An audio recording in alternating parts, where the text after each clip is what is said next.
नमस्कार। आप लोग हमको देख रहे होंगे। एक मिनट, आप लोग मेरे अलावा अपने आसपास के ही वस्तु को देख रहे होंगे। चलिए आज हम जानते हैं कि हम किसी वस्तु को देख कैसे पाते हैं। दो तीन हम स्थिति लेते हैं, देखते हैं कि उसमें हम कैसे वस्तु को देखते हैं। पहला जो स्थिति हम वस्तु को रखते हैं, जो थिंग्स है उसको हम रखते हैं डार्क में, और जो हमारा आई है उसको हम रखते हैं लाइट में। तो क्या ये वस्तु हमको दिखाई देगा? तो जवाब है कि नहीं, ये वस्तु हमको दिखाई नहीं देगा। दूसरा स्थिति है कि वस्तु को हम लोग रखते हैं लाइट में और आई को भी रखते हैं लाइट में, तो ये वस्तु हमको दिखाई देगी।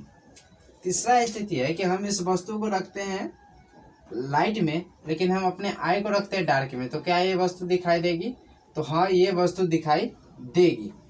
और चौथा स्थिति है कि हम वस्तु को भी डार्क में रखते हैं और हम अपने आई को भी डार्क में रखते हैं, तो इस स्थिति में वस्तु दिखाई नहीं देगी। तो हम देखें कि वस्तु हमें तभी दिखाई दी जब हमें जो वस्तु है वो लाइट में रही। जब लाइट में थी तभी वस्तु दिखाई दी। हमारा आई लाइट में उससे कोई मतलब नहीं है। हमारा आई डार्क में फिर भी, हमारा आई लाइट में था फिर भी हमें वस्तु दिखाई दिया, डार्क में था फिर भी वस्तु दिखाई दिया।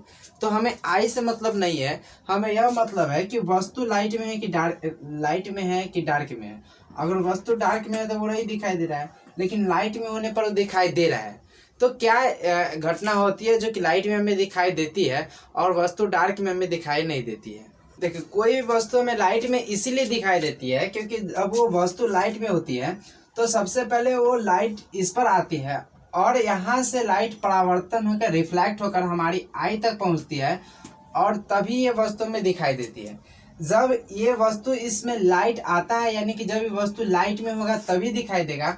अगर ये वस्तु अगर डार्क में होता है, ये वस्तु लाइट में है तब ये दिखाई देगा। अगर ये वस्तु डार्क में होता है तो डार्क में होने पर इस वस्तु पर लाइट ही नहीं आएगा। जब लाइट नहीं आएगा तो रिफ्लेक्ट होकर ये हमारे आंख तक ही नहीं आएगा, हमारी आई तक पहुंचेगा ही नहीं, तो ये वस्तु में दिखाई कैसे देगा? तो कोई वस्तु हमें दिखाई तभी देता है जब उस वस्तु पर लाइट आती है और वो वस्तु से रिफ्लेक्ट होकर हमारी आंखों तक पहुंचती है।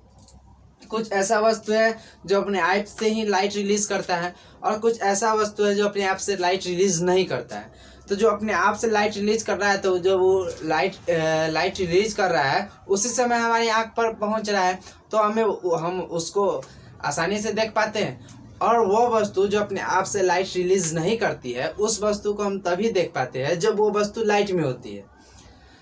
तो जो वस्तु अपने आप से लाइट रिलीज करती है उसको हम लोग कहते हैं दीप्त वस्तु या प्रदीप्त वस्तु, और जो वस्तु अपने आप से लाइट रिलीज नहीं करती है उसे कहते हैं अदीप्त वस्तु। जैसे कि कॉपी, किताब, पेंसिल, ये सब हो गया कि अपने आप से लाइट रिलीज नहीं करती है, तो ये सही वस्तु हो गया अदीप्त वस्तु। लेकिन कुछ वस्तु जो कि अपने आप से लाइट रिलीज करती है, जैसे जुगनू हो गया, बल्ब हो गया, सूरज हो गया, ये सब अपने आप से लाइट रिलीज करती है, तो ये सब हो गया दीप्त वस्तु। तो ये वस्तु को देखने के लिए हमें प्रकाश की जरूरत नहीं रहती है क्योंकि ये अपने आप से ही प्रकाश उत्सर्जित करता है। लेकिन जो वस्तु अपने आप से प्रकाश उत्सर्जित नहीं करता है उसको देखने के लिए हमको लाइट की जरूरत पड़ती है।